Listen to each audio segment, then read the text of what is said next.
Well, I think I speak for all of us when I say thank you. Yeah, very thought-provoking, very informative. It provoked a lot of thoughts in me as I was sitting there listening. You used some interesting phrases. You talked about our better angels of our nature. You also said the angel can be swept away by the devil in us.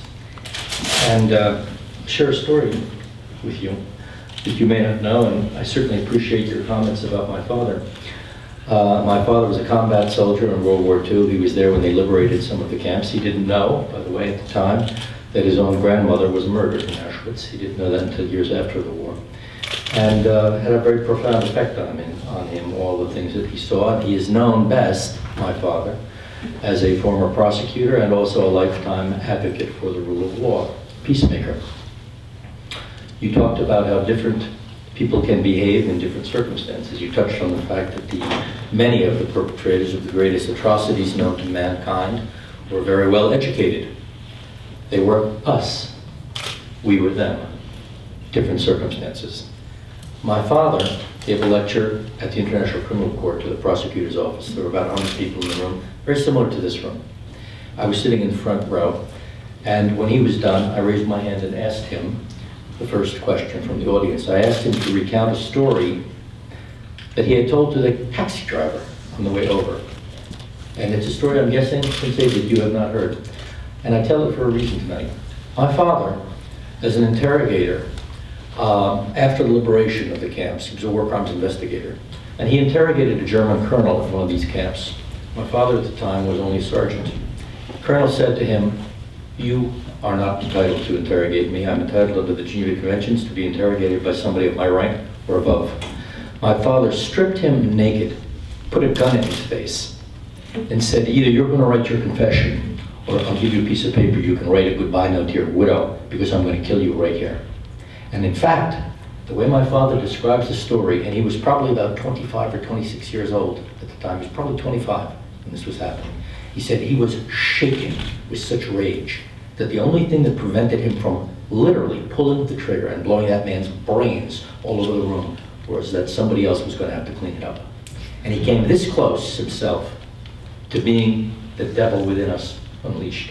And I tell that story because it points out the truth of what you're saying, that in the wrong circumstances, we find ourselves being susceptible. And this is why we need the law.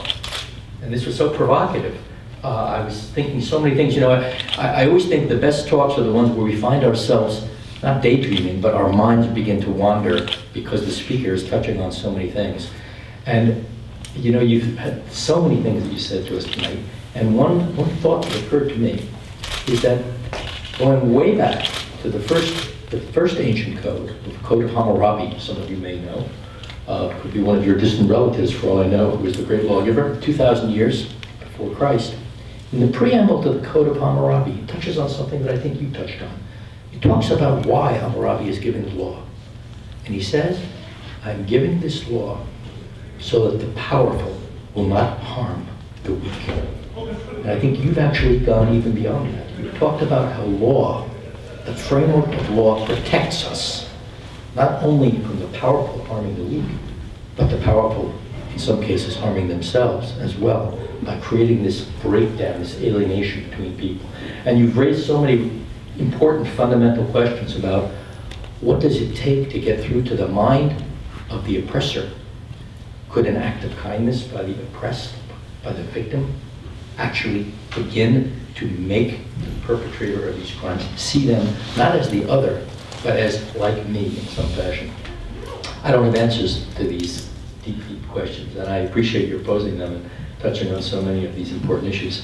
So we now are ready to ask both questions, and I do notice we're here at the center, including things like public life, and we are in the public, and if you want to not simply ask a question, but if there's something that you would like to share, some thought that you've had in reaction perhaps to something you've heard tonight, or anything else, we have a live mic here, and I would invite people to come to the mic if they would like to, and comment. I would just appreciate it if you would either keep your question or your comment as brief as you can, and if I think you're not abiding by that, I may give you a big hint.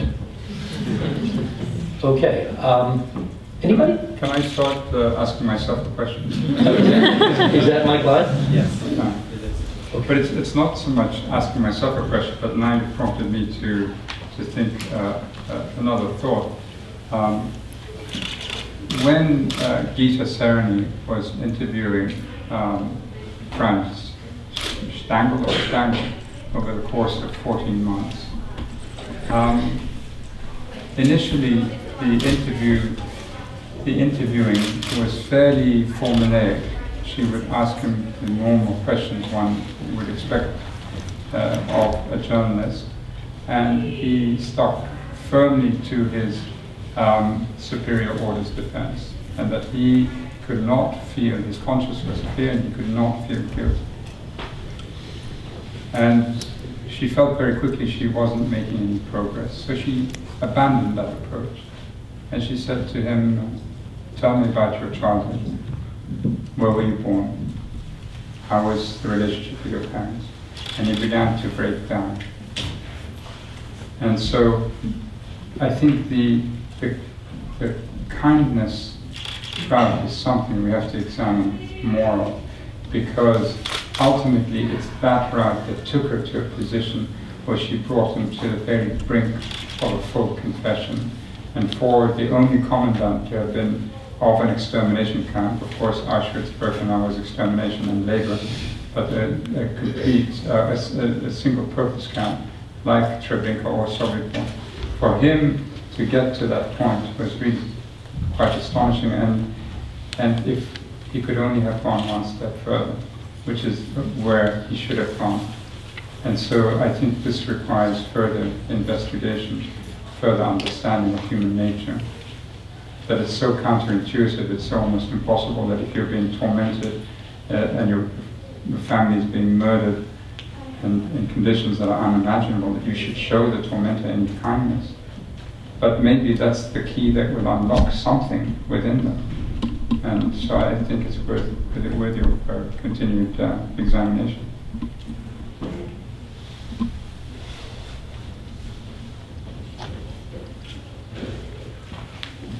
Please introduce yourself. Hi, I'm Nicole Tiger and I'm a senior. I think there's definitely something valuable to be said about your proposals for education and for acts of kindness. But I just wanted to address the concept of prevention directly involving the ICC. So you stated that the mission of the ICC is to gain retribution for victims and to hold perpetrators accountable.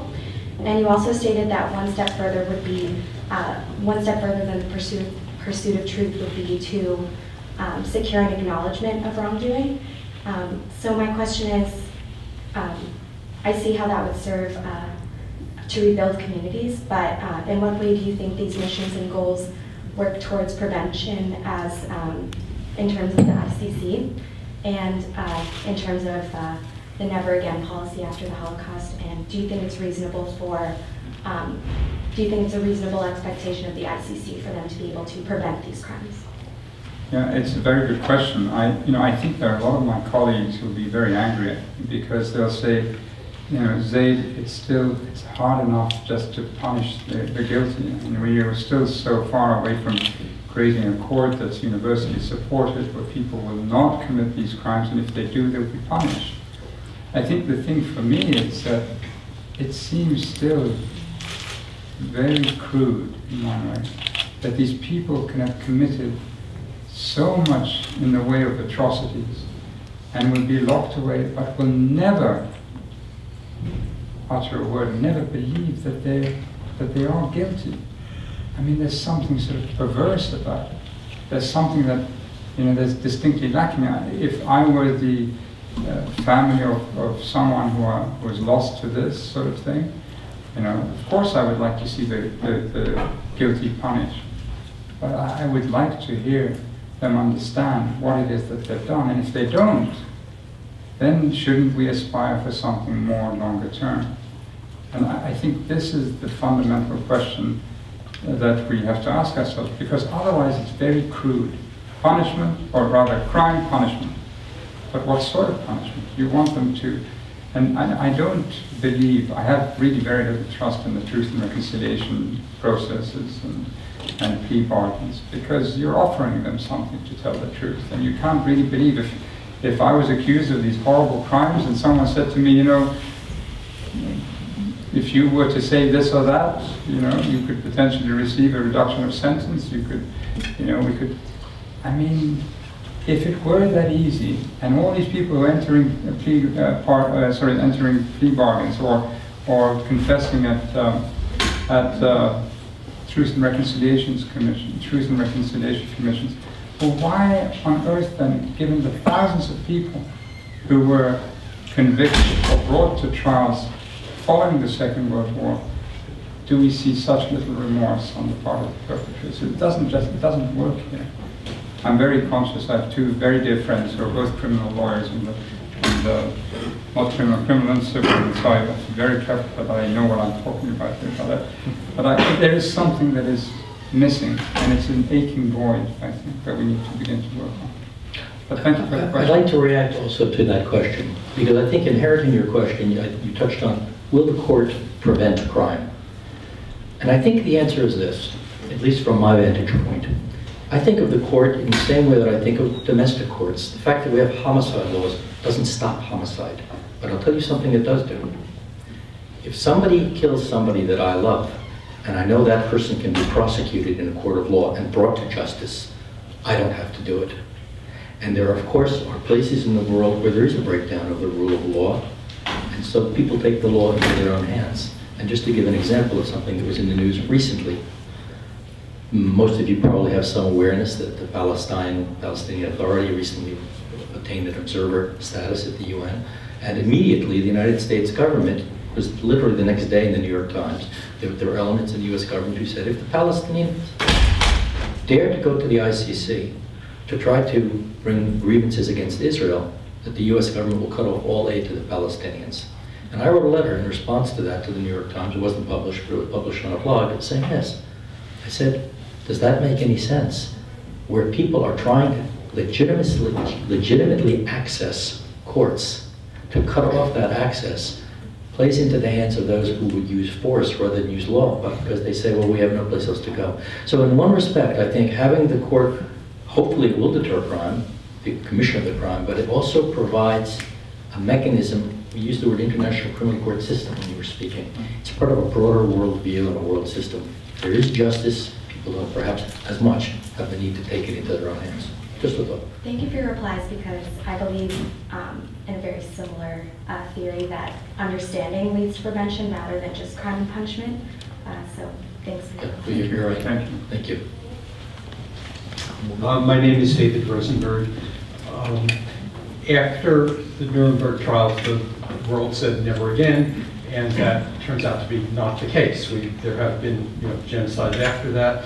I look at the United Nations and I see a body that has resistance to putting on trial perpetrators because they are defended by nations their nations or nations that have deals with them. I see a court that can't act fairly, again, because of biases on the parts of the members who were appointed to serve on the court. So I see the whole process as being a failure, basically, that the world as constructed now doesn't seem able to provide justice.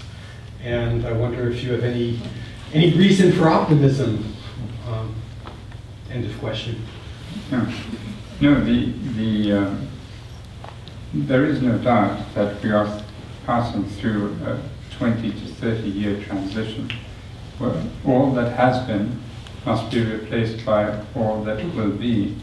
And it's not easy for politicians to understand that their room to maneuver, the expediency required for making political decisions is no longer unrestricted. It's quite difficult for them to understand this. It's quite difficult for people to understand that there are jurisdictional regimes that begin to apply. And, but the effect will come. It's just a matter of time. After all, we're trying to curb practices which for over at least 3,000 years have taken root and shape by the way that we human beings react and work, rather react to each other. And so it will take time. But I have no doubt that we're doing the right thing. And I have no doubt that all the victims of those who died in the most awful circumstances of the last 74 years, I have no doubt the majority of them would also feel that we're doing the right thing. How could it be otherwise? I mean, if we were to say we give up, then we're basically, not us, because we can go and end up somewhere in retirement, but all of them, what sort of gift are we giving to them? We're basically telling them your future is wrecked. Your future is a mirror of what has come, but maybe even worse because of the proliferation of biological agents, chemical stockpiles, nuclear weapons, and a very uncertain international environment. So I don't think it's a matter of choice, really. I very much hope that you're right. I wish that I could share your optimism. I don't have a better solution. I'm not going to say, oh, well, my plan is the next. But just from the behavior of world leaders that I'm seeing, I am pessimistic. Thanks, Dave. 2 more questions, and then we're unfortunately out of time. Hi, Michael Abrams. I'm a sophomore here at Brandeis University. I first want to thank both of you for coming. Those are excellent speeches, really thought-provoking questions. My question is more about you personally, because when I first got the email that it was a prince coming to discuss international law, something I immediately wondered, and my question is how you reconcile not just your position as a monarch, or as the heir to a monarchy, but your title as this noble, with your, what I think is very inspiring support and belief in this decidedly democratic system of international justice and human rights. How does one answer that question?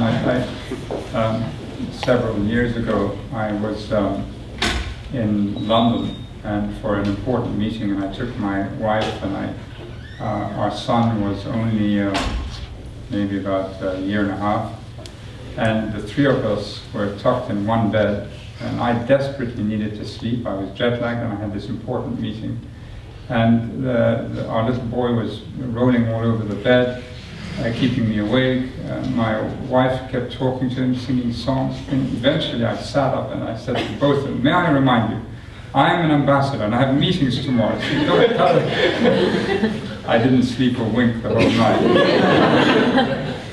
It's not I'm very proud of the family that I come from, and but again, I don't think there should be any exceptionalism attached to where you're born or what passport you carry.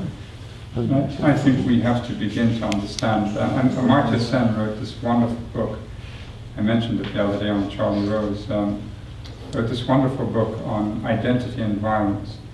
And he said, essentially, what I said in the speech, we should not define ourselves by one attachment and to the exclusion of everything else. Because if you do that, that's how you get rabid nationalism, or you get chauvinism, or you get bigotry.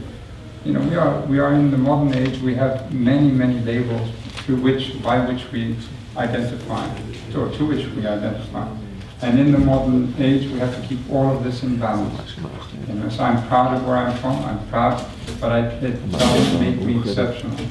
And I have to understand that because it's a sense of exceptionalism that is the first path to classification, and then you begin down the road to a very unfortunate outcome. But, so I avoided your questions, I'm sorry. your title or titles in general that countries that still have monarchies in some way hinders this I see what you're saying. System?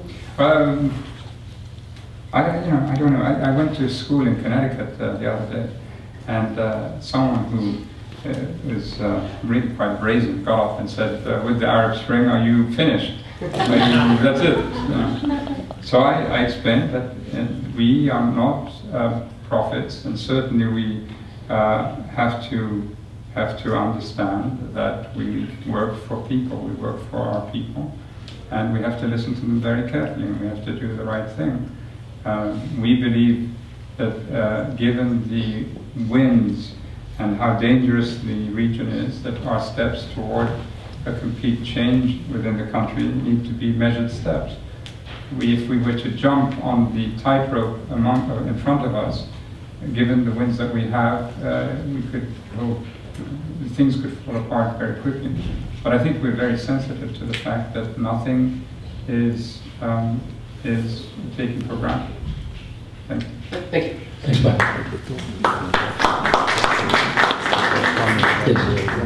My name is Ari Mashkovsky. I'm a graduate student here at Brandeis. I was listening to you discuss the issue of convicted war criminals taking responsibility and feeling remorse.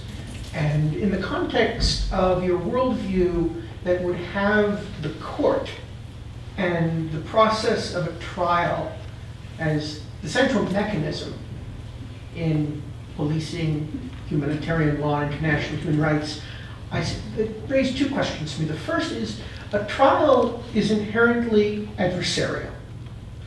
And after losing a trial, and in a trial one, of course, asserts one's innocence against the charge of guilt. After losing such a trial with such high stakes, is such a process conducive to the kind of, if not almost repentive process that you think would be, that you seem to advocate as a sort of just recompense for the victims? That's my first question. And my second is justice, strictly speaking, what we should be striving for? Or is it peace? And very often, justice and peace stand opposed to each other. Peace requires very often giving up perfectly just and legitimate claims. And in order to stop that violent conflict, it might be necessary to, for instance, explicitly or implicitly say, we will not seek justice from you for your crimes if you stop. The case of Syria comes to mind. Would a better outcome, if a hypothetical situation were to arise, that the regime and the rebels would agree to cease the conflict into a peaceful democratic transition, if they were all granted blanket immunity from international prosecution? Would this not be a better outcome than allowing events to take their course and then let the court deal with it? So is the adversarial process of the court the best way to achieve justice? And is it the best way to prevent violence? And is justice really what we should be striving for as the most important and highest priority value? So that's my somewhat rambling, but hopefully understandable question. Thank you. Thank you. Thank you. In answer to your first question, I think yes, in the end, if you have universal adherence to the Rome Statute, what you're doing is you are sort of stripping away the classic sort of defenses employed by defendants as a means of protecting themselves: superior orders, the law of necessity, or the principle of necessity, and so forth. And what you're saying to them essentially, and what the governments have said by acceding to the statute, is there are no justifiable grounds for the commission of these crimes. No justifiable grounds. These crimes are crimes. And the other point, which is connected to this, is that we came to realize in 1998 that amnesties were not going to be recognized. And often in the past in Latin America, where amnesties were employed as a means of shielding oneself from prosecution, it was never really the wish of the victims of these perpetrators that they be amnestied. It was others. It was the perpetrators themselves who wanted the amnesty. You ask the victims, look what's happening in El Salvador now. They had their Truth and Reconciliation Commission. It hasn't died away. Only two or 3 days ago, the general who led El Salvador in the 1970s was told, you will be prosecuted. So clearly, we are not going to go to amnesties. It's just a means of impunity, and we're done with that. So I think we need to think of continuing the march to rid ourselves of impunity. But what I'm trying to propose through this lecture is that looking ahead, we need to perhaps go beyond just putting the person in jail. I want to hear from them that they are sorry and that they weep for the rest of their lives in recognition of the harm they've done other people. And that's what I think, that should be our objective. But thank you for the question. With that, I'd like to thank Prince Zeid for an intellectually brilliant and also a very moving lecture that has given us so much to think about. And as someone who is dealing with these issues and reading about international justice every day, I have to say it's rare that somebody brings so much, such an analytical sort of optic to it, but also a real humanity to this discussion. So thank you very much. We're very honored that you gave these reflections on this field here at Brandeis University. And I also thank Don Ferencz for bringing his expertise, for chiming in, and for setting the context for this. So it's been really, we're just a very, very happy thing. And our thanks to you and the other organizers for organizing. So thank you.